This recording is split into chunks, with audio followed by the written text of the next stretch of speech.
ایک ایسا بدبخت حبشی جو قیامت کے قریب خانہ کعبہ کو گرائے گا اور اس کو تباہ کر دے گا اور اس کے خزانوں کو لوٹ لے گا۔ دوستو، آج کی ویڈیو میں ہم قیامت کی ایک خوفناک نشانی کے بارے میں بیان کریں گے۔ دوستو، اللہ تبارک و تعالیٰ قرآن پاک میں ارشاد فرماتا ہے، اور جو کچھ بھی اس زمین پر ہے وہ فنا ہونے والا ہے، اور تیرے رب کی ذات باقی رہنے والی ہے جو صاحب جلال ہے اور اکرام کرنے والا ہے۔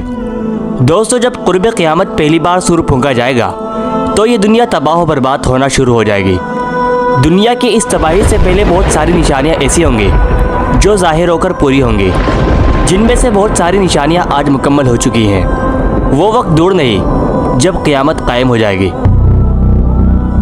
دوستو، جہاں قرب قیامت میں ہر چیز کو فنا کر دیا جائے گا، وہیں قیامت کی ایک بہت بڑی نشانی یہ بھی ہوگی کہ قرب قیامت میں خانہ کعبہ کو گرا دیا جائے گا۔ دوستو، آج کی اس ویڈیو میں ہم آپ کو بتائیں گے کہ قیامت کی یہ نشانی کب ہوگی، اور خانہ کعبہ کو کب اور کون گرائے گا، اور خانہ کعبہ کو توڑنے والے شخص کا حلیہ اور شکل و صورت کیسی ہوگی، اور خانہ کعبہ کو توڑنے والے شخص کے بارے میں ہمارے آخری نبی حضرت محمد مصطفیٰ صلی اللہ تعالیٰ علیہ وآلہ وسلم نے کیا ارشاد فرمایا، اور قیامت کی اس نشانی کے پورا ہو جانے کے کتنی دیر بعد قیامت قائم ہو جائے گی۔ دوستو، ان تمام سوالات کے جوابات آج کی اس ویڈیو میں ہم آپ کے ساتھ شیئر کریں گے، لہٰذا آپ سے ہماری گزارش ہے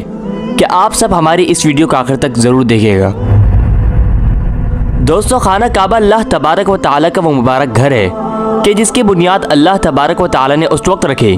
جب اللہ تبارک و تعالیٰ نے اس روئے زمین پر نسل انسانی کی بنیاد رکھی اور حضرت آدم علیہ السلام کو اس زمین پر نازل فرمایا۔ دوستو، حضرت آدم علیہ السلام نے سب سے پہلے خانہ کعبہ کو اپنے ہاتھوں سے تعمیر کیا، اور اس تعمیر کے اندر حضرت جبرائیل علیہ السلام بھی شامل تھے۔ دوستو، بے شک اللہ تبارک و تعالیٰ نے خانہ کعبہ کو بے شمار فضیلتوں سے نوازا ہے، اور خانہ کعبہ اللہ تبارک و تعالیٰ کا وہ مقدس گھر ہے جہاں ہر وقت اللہ تبارک و تعالیٰ کی تجلیات کا نزول ہوتا ہے، اور جہاں پر آنے والے بے شمار مسلمانوں کے دلوں کو پاکیزہ کیا جاتا ہے۔ خانہ کعبہ وہ مقدس مقام ہے جو کروڑوں دلوں کی دھڑکن ہے، اور دنیا کی ہر مخلوق اس کی طرف رخ کر کے اللہ تبارک و تعالیٰ کی عبادت میں مشغول ہوتی ہے۔ دوستو، خانہ کعبہ جب تک قائم ہے تب تک یہ دنیا قائم ہے، اور جب خانہ کعبہ کو گرا دیا جائے گا تو یہ دنیا بھی فنا ہو جائے گی۔ دوستو، قرب قیامت میں ایک بدبخت حبشی ایسا ہوگا جو خانہ کعبہ کو اپنے مفاد کے لیے گرا دے گا، اور اس کا مقصد صرف اور صرف خانہ کعبہ کی دولت کو حاصل کرنا ہوگا۔ خانہ کعبہ کو گرانے والا شخص دو چھوٹی پنڈلیوں والا کالا حبشی ہوگا۔ دوستو، وہ شخص خانہ کعبہ کے ایک ایک پتھر کو گرا دے گا اور اس کے غلاف کو اتار دے گا، اور خانہ کعبہ کے تمام خزانوں کو لوٹ لے گا، جیسا کہ اس واقعے کی طرف اشارہ کرتے ہوئے ہمارے آخری نبی حضرت محمد مصطفیٰ صلی اللہ تعالیٰ علیہ وآلہ وسلم نے ارشاد فرمایا کہ اہل حبشہ کو چھوڑے رہو کہ جب تک وہ تم کو چھوڑے ہوئے ہیں، کیونکہ کعبے کے خزانوں کو سوائے اس حبشی کے کوئی نہیں نکالے گا۔ اسی طرح حضور پاک صلی اللہ تعالیٰ علیہ وسلم نے ارشاد فرمایا کہ قرب قیامت میں چھوٹی پنڈلیوں والا ایک حبشی خانہ کعبہ کو گرا دے گا، جیسا کہ بخاری شریف کے یہ الفاظ ہیں کہ حضور پاک صلی اللہ تعالیٰ علیہ وآلہ وسلم نے ارشاد فرمایا کہ میں اس کو دیکھ رہا ہوں کہ وہ کالا ہے اور چوڑی ٹانگوں والا ہے، اور کعبے کے پتھر کو اکھاڑ اکھاڑ کے پھینک رہا ہے۔ حضور پاک صلی اللہ تعالیٰ علیہ وآلہ وسلم نے اس حبشی کے حلیے کو بیان کرتے ہوئے ارشاد فرمایا کہ اس حبشی کے سر پر بال نہیں ہوں گے، اور اس کے جوڑوں میں ٹیڑھا پن ہوگا، ایسا معلوم ہوگا کہ اس کے جوڑ اپنی جگہ سے ہٹے ہوئے ہیں۔ مزید حضور پاک صلی اللہ تعالیٰ علیہ وسلم نے ارشاد فرمایا کہ یہ شخص خانہ کعبہ کو لوہے کے ایک آلے سے شہید کرے گا۔ دوستو، اب بات کرتے ہیں کہ خانہ کعبہ کو آخر کب گرایا جائے گا، اور ایسی نوبت کب آئے گی کہ جب یہ شخص خانہ کعبہ پر حملہ کرے گا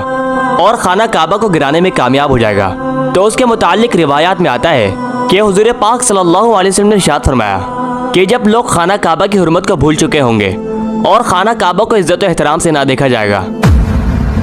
حضور پاک صلی اللہ علیہ وسلم نے ارشاد فرمایا کہ ایک ایسا وقت آئے گا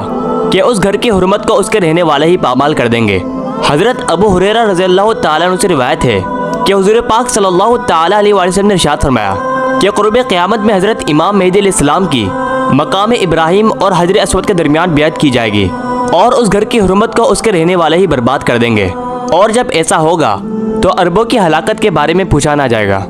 اس کے بعد حبشہ سے ایک لشکر نکلے گا جو خانہ کعبہ کو تباہ و برباد کر دے گا۔ اس تباہی کے بعد اللہ تبارک و تعالیٰ کا یہ مقدس گھر پھر کبھی آباد نہ ہوگا، اور یہی لوگ خانہ کعبہ کے خزانوں کو لوٹ لیں گے۔ دوستو، خانہ کعبہ کو گرانے والے شخص کا نام ذو السویقتین ہوگا۔ اس کو یہ نام اس وجہ سے دیا گیا کہ یہ دو چھوٹی پنڈلیوں والا شخص ہوگا،